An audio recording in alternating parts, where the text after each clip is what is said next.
The Switch 2 has been out for like a good while now, and we've received a lot of upgrade packs for past games, making them better in different ways with different value propositions. The latest one that I really wanted to talk about was Super Mario Bros. Wonder, because the game is really solid, the base game, mind you, which you can find for $50 pretty easily or under that. The latest deal that I've seen, you can get a new copy for $46. That's pretty good. Now, something I've seen with the Switch 2 edition specifically is it's very weird how they handle that. Like, another recent one that happened was Donkey Kong. Donkey Kong Country Returns just got a free update. You didn't have to buy an upgrade pack or anything for Switch 2, just like Switch 1, you got an update for free, enhancing the visuals. You got the Dixie Kong mode, which you can also get on Switch 1, and it was free. The thing that I don't really understand with these things is what is the guide that they're using to charge for them? What differentiates a free update from, like, you know, a paid Switch 2 upgrade pack? Because some of these things, like the free updates, enhance the resolution or enhance the frame rate. Like in the case of Scarlet and Violet, they got a free update that just increased the resolution for Switch 2, and you got 60 FPS. Meanwhile, Legend ZA, you had to pay the $10 to upgrade, and you got the exact same thing, but you had to pay for it. So I don't know, because there's other cases like Kirby and the Forgotten Land that just gets additional DLC where it changes the level design, this and that, it adds a kind of a new campaign. It's DLC, but it's also packaged as the upgrade pack, and then you can also get a bump in resolution and frame rate. Now, whether it's worth $20 or not, at least to me, no. I think that should have been at most $10. It changes the level design, cool, but the original base game came out in 2022, and what most people want out of these upgrade packs or like updates is mostly for it to change the resolution and the frame rate. But then you have stuff like Super Mario Bros. Wonder, where they're adding a new character and like some other gimmicky mode to take advantage of the fact that the Switch 2 has more horsepower, or stuff like Mario Party Jamboree, where it has the Jamboree TV add-on to it, where you can kind of tell it was very rushed, and the main game and that DLC is separated from each other. It's not integrated into the main game.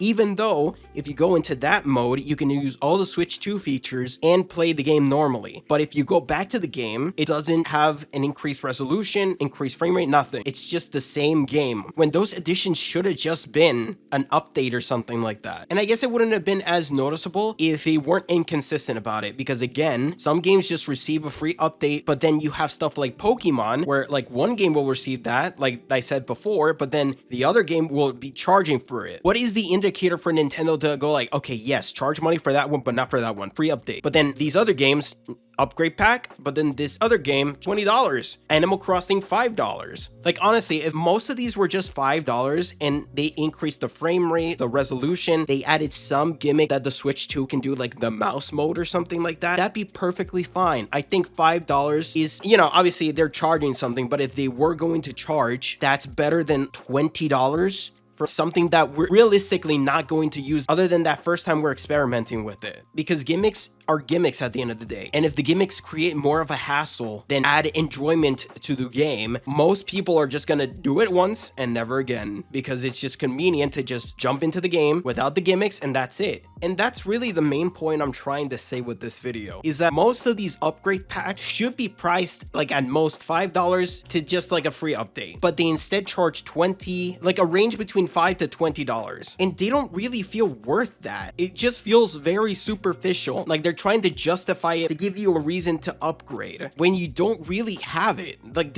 even they can't really convince people. It's just okay. A lot of these are just okay. Like, it adds something cool, it's not really worth it, especially when most of these games already run pretty well. Especially Mario games, they run at 60 FPS, and that's really all people wanted for. Like, honestly, if Super Mario Bros. Wonder updated like the way multiplayer works, where like online it was more like 3D world where you can do online co-op, like that would have been better instead of like the ghost feature that they ended up going with. Like, if they revamped that, that might have been an actual selling point, but they didn't.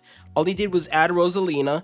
There's Bella Bell Park. I don't see people going to these modes and like going like, I'm gonna spend another $30 on this game, much less $80 when the original game was $60, and you can find it easily under that. And this is more of like an addition to what I said before, but I think honestly locking the resolution bump behind another $20 is, dude, What? A resolution bump and a frame rate bump should not be locked behind a $20 paywall, much less $5. If you're just gonna do that, just it out like a free update. That's all you need to do. There's no reason for this other than like, we need a reason to charge $20. Let's add it there, and like you can't get that anywhere else. Like, I don't know. It's just for the amount of money Nintendo's asking for these games, especially now, they should really have a reason to charge $20. Like, you know, make something like incredible that you can't experience with the base game. Most of these, again, are superficial updates that don't really add anything, especially for $20, which is like, oh, this is a brand new campaign type of money. Like, this is not that. Nintendo clearly can do better. They really can. Whether they will or not is a completely different story. I personally don't get it. I don't get it.